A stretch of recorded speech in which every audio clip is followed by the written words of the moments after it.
Isang malaking balitang gumimbal sa maraming Pilipino ngayong araw na ito ay isang lalaki ang nag-amok at walang habas na namaril sa kanilang lugar sa Kawit, Cavite. 7 katawang patay kabilang ang 2 bata. Nasawirin yung namaril matapos siyang makainkwentro ang mga pulis mula sa Kawit sa Cavite. Nakatutukway si Ian Cruz. Ian. Yes, Mike, isang malagim na umaga nga ang bumalot dito sa Barangay Tabon 1 dito sa Kawit, Cavite matapos nga, Mike, na mamaril ang isa sa mga residente na kinilalang si Ronald Bae alias Bossing. 7, Mike, yung kumpirmadong patay habang 9 naman yung sugatan. Patay din ang nasabing gunman.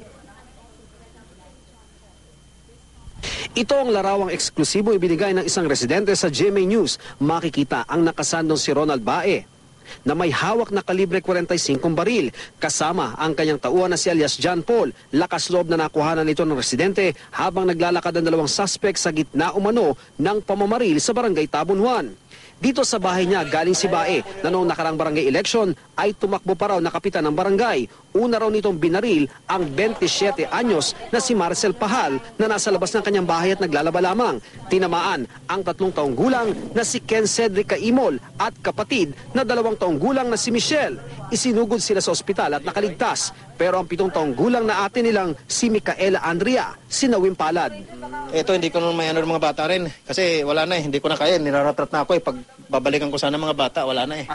Patay rin si Alberto Fernandez na katapat ng bahay ni Bae. Maging ang alaga nitong aso, hindi pinatawad. Mula roon, lumakad umano ng kanilang eskinita ang suspect kasama si John Paul. At bawat makursunadahan, binabaril daw. Kahit raw mga nasa loob ng bahay, pinasok pa umano. Gaya na lamang na mag-inang si Narea de Vera, isang buntis, at anak na si John Monica na kapwa namatay. Sinisipa po nila yung pinto, tapos pumasok yung bossing at saka tirat-tirat nila yung pinsa namin dyan. Hindi na po namin alam kasi natakman na kami doon. Lumabas pa raw si Bae sa eskinita, nagtungo sa Tanib Street, ang main road ng Tabon 1. Pinagbabaril umano ang mga nag-aabang na residente at ang mga nasa loob ng bahay. Kapag nauubusan daw ng bala, si John Paul daw ang nagre-reload. Kada ubos ng magazine, Nakita nyo? bibigay sa kanya yung magazine, tapos lalagyan niya ng laman. Iabot niya ulit yung pagkatapos. Pero karaming magasin. Marami. Ilang magasin dala nila? Hindi ko lang matansya, pero marami kasi marami siyang dalang bala. Nasa bag ba? Bulsa. Umabot sa maliit na talipapa ng barangay ang pamamaril bago nakaresponde ang mga pulis. Dito na raw nagkaroon ng palitan ng putok ang mga otoridad at ang suspect. At dugo ang bumagsak si Bae na nasawi sa pinagdalhang ospital. Nawala naman si John Paul habang nagpuputukan. Tumating po yung mga pulis, 4. Tapos nakita namin, may isa roon, 5 palang pulis. Ang tatapang ng mga pulis, talagang lumaban talaga sila. Na-recover ang Colt 45 na baril ni Bae na may natirang 1 bala, 14 na empty shells at 5 slug naman ang nasa pag-iingat ngayon ng Soko. Pulis na! Ang Kawit at Cavite Police, pinasok ang bahay ni Bae. Wala si John Paul sa loob. Sa halip, mga drug paraphernalia ang kanilang nakuha. Hinala nila, magdamag na nag-inuman at nagdroga ang 2. May na-recover ding 45 live ammunitions ng M16 rifle sa bahay. At permit to carry para sa M16 ni Bae.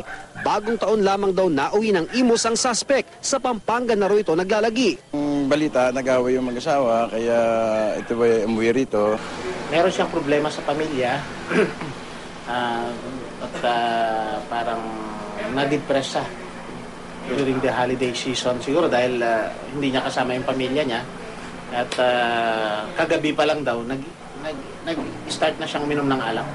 Ayon sa mga opisyal, bukod sa paggamit ng droga, nakasama na rin daw sa order of battle ng Cavite Police si Bae dahil sa umano'y pagtutulak ng droga. Ayun ang dumadating yung report sa amin, meron siyang history of drug use and drug pushing. Matagal na sa list namin yan, pero lumipat siya rito eh. Matagal na hindi umuwi, bigla na lang umuwi ng bagong taon. Tapos ito na, nangyari na itong nagwala siya.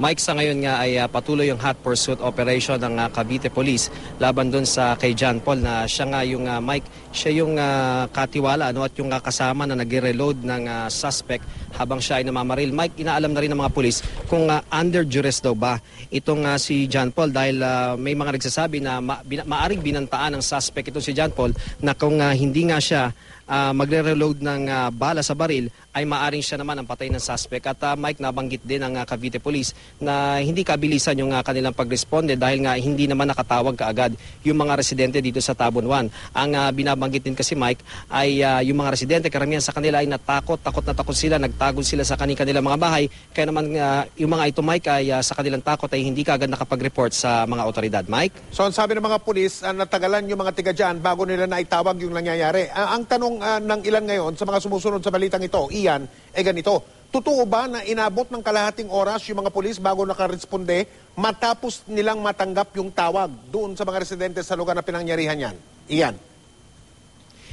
Mike, walang specific time na binigay yung mga pulis kung anong oras talaga sila nakarating dito. Pero Mike, kung susukatin natin Mike, actually Mike, ito yung bahay niya. So mula dito Mike, umikot siya papunta doon sa lugar na to, nakaikot pa siya Mike, tapos mula doon, nakaalis pa siya dito sa lugar na to. At mula dito naman Mike, doon sa una niyang pinuntahan na lugar, bumalik siya sa kanyang bahay, may pinatay din siya dito sa tapat ng kanyang bahay. Ito nga yung bahay na ito na pinapakita natin kanina.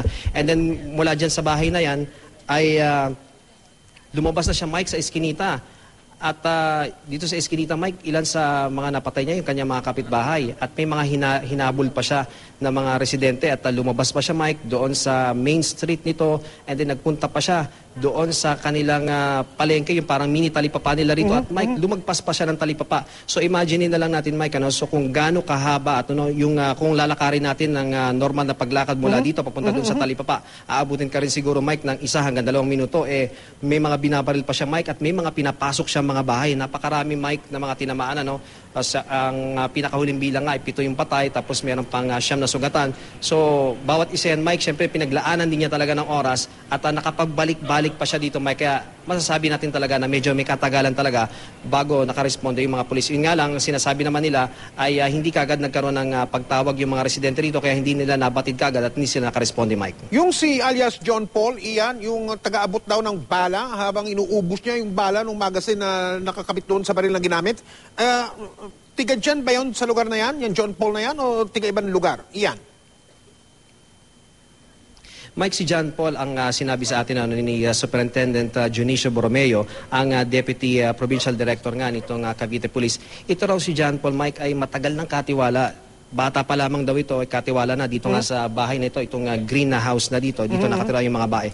Matagal na raw itong katiwala, so parang lumaki na siya sa piling ng mga bae. Pero yan ay initial information lang, Mike, at sinasabi rin nila na matagal na rin wala daw dito itong suspect, mga 2 taon, papabalik-balik lamang siya dito, papuntang Pampanga, pero sumasama rin daw doon itong si John Paul. Walang apelido Mike na nabigay kay John Paul, alias John Paul nga lamang yung nababanggit, pero sinasabi nila talagang tauhan daw ito o parang katiwala ito nitong si Mr. Bae, itong si Bossing. At ang tingin nga Mike ng mga tao parang under duress. May nagkukwento rin sa atin na nanginginig daw itong si John Paul habang ginagawa habang pagkatapos daw nitong pamamaril, nanginginig daw itong si John Paul dahil siguro nagsisisi rin siya dahil siya yung nagre-reload mismo Mike nung bala. At ang sinasabi nga ng pulis, pinag-aaralan nila baka under duress itong si John Paul dahil kung hindi siya magre-reload ng mga bala doon sa magazine, maari Mike na patayin din siya ng suspect. At Mike, ang isa rin sa mga pinag-aaralan nga ng mga pulis,